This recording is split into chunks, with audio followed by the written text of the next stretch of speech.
Arcane Conquest Abyssal Gates has been out for quite some time, but what is the best class for soloing?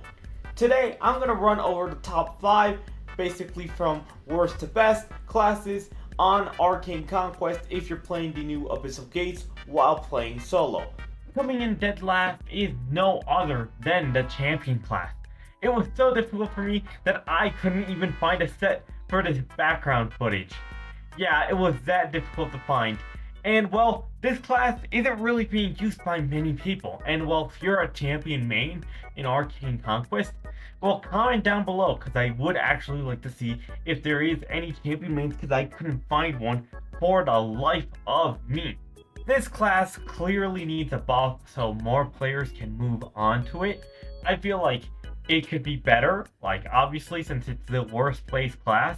And it's kind of surprising that it's doing better than the healing class, which I think is a little obvious, which is going to be the next one. But there you go. Champion class is the worst class for Abyssal, or basically Abyssal Gates. And well, let's go ahead and go on to the fourth, which is no other than the Paladin class. Well, I think this one was a bit to be expected. The Paladin class is kind of like the healing and the more support class. So obviously for soloing, it's not really that efficient at all. It's one of the lower tier classes and well, it can't be expected to be done this well. So if you're trying to beat this for the first time, then maybe Paladin is a nice shot since you are able to heal yourself with spells and stuff like that. Although it is lower on this tier list, it is still pretty decent and it will be a viable class for players always.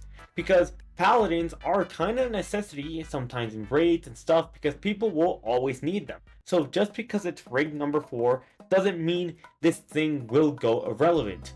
Paladin will just always remain as a class that will stay pretty decent and consistent even if it's not best for soloing, unlike this tier list, because this tier list is basically focusing on the best classes for solo. But now we're actually going to start moving up to the 3 damage classes that seems like most people are hanging around with, and I got a lot of different opinions between which one they consider to be the best class between these 3. So I had to pick the one I found best out of a bunch of opinions, and well, if you disagree, that's fine. Leave it in the comments your thoughts, and you know I read them and I'll probably answer them too. Now let's go ahead and start our bottom, or basically top 3 list of the best classes. Now for number 3 we have the Elementalist, which is actually the class I use.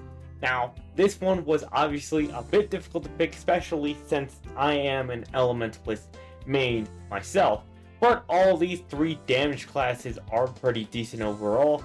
But I feel like the Elementalist does not fit, well, if one doesn't fit the role the best out of everyone, it is basically the Elementalist. I feel like the other 2 classes, which are Shadowmancer and Anarchist, do fit the job just a little bit better, but this is still a decent class overall, and there's still a certain amount of people who basically use Elementalist, including me.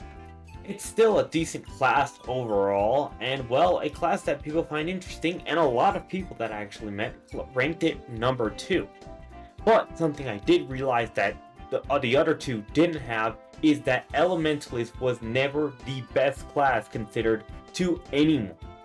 But the other 2 were considered top 1 for some of their opinions on the other 2 classes, which is the main reason I think this should fit under 3rd.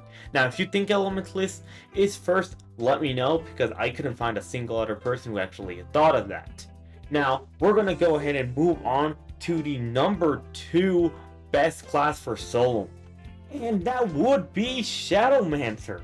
Now this was a bit more difficult than picking the Elementalist for basically number 3, but I think the Shadowmancer would fit best for 2nd, which is basically a downgrade from in the first dungeon, which it was first on, but it is still pretty good overall. And well, I've never played Shadowmancer on the first dungeon, and actually I found a gameplay of this style pretty interesting, but I don't think this one is particularly the best. It is pretty good for damage. You can rack up a pretty good shield overall, and well, your DPS is great, especially with that damaging spell if you're careful enough, but I don't think it is falling under the best class. But if you do run Shadowmancer, don't need to worry about switching into the best class. Honestly, this class is great. It's way better than even my main, so I just think it's a general nice class overall, and quite a general improvement in class. And damage overall, it's still pretty good. And well, honestly, I want to know your guys' thoughts between these three best classes, because I honestly just sat there thinking about which one are the best between all three of them for quite some time. And well, I guess you guys already can tell which one's going to be the number one. So let's go ahead and bite the bullet and move on to our number one spot, which is none other, obviously, the powerful Anarchist. And well, playing this class for the first time, it surprised me how goddamn powerful it was compared to the last dungeon. It was actually pretty fun to play overall. I thought it was like an amazing class, and most people told me that this class was the best class in the game. And honestly, I can see why. This class just looks amazing. It does incredible damage overall. You don't have to sacrifice any HP, and unlike the Elementalist, you do not have literally no HP, which is kind of what caused the Elementalist to be a lot lower on this tier list, because you do actually need a considerate amount of health. I honestly found this class to be overall just the best one, and well, I think it's going to be the best one. Now, if you disagree, if you think it's Shadowmancer, if you think it's Elementalist, if you think it's Champion, which I doubt it, comment down below, because I obviously want to hear your guys' thoughts. And well, here was basically my best 5 classes for Abyssal Gates. Now, do remember that this is for soloing, and well, for teams, it would be a little bit different. Let me know if you guys want that. And well, there you have it. That is every single class from worst to best in the new Arcane Conquest update when soloing. Do you guys agree with me? Do you guys think I'm right, wrong, or would you guys switch a little bit positions up? If you have anything to say, feel free to comment below, because you know I'll always answer those comments. I hope you guys enjoyed this video. Do you guys think I should do this for teams or different kinds of scenarios for Arcane Conquest or something different like that? Let me know, because I would like to do more these style of videos, and it seems like a lot of people actually looked for this kind of video when Abyssal Gates actually released. Let me know if you guys want it. Thank you so much for watching. Make sure to subscribe. YouTube says you'll like the video on your screen right now, and waddle out, my friends.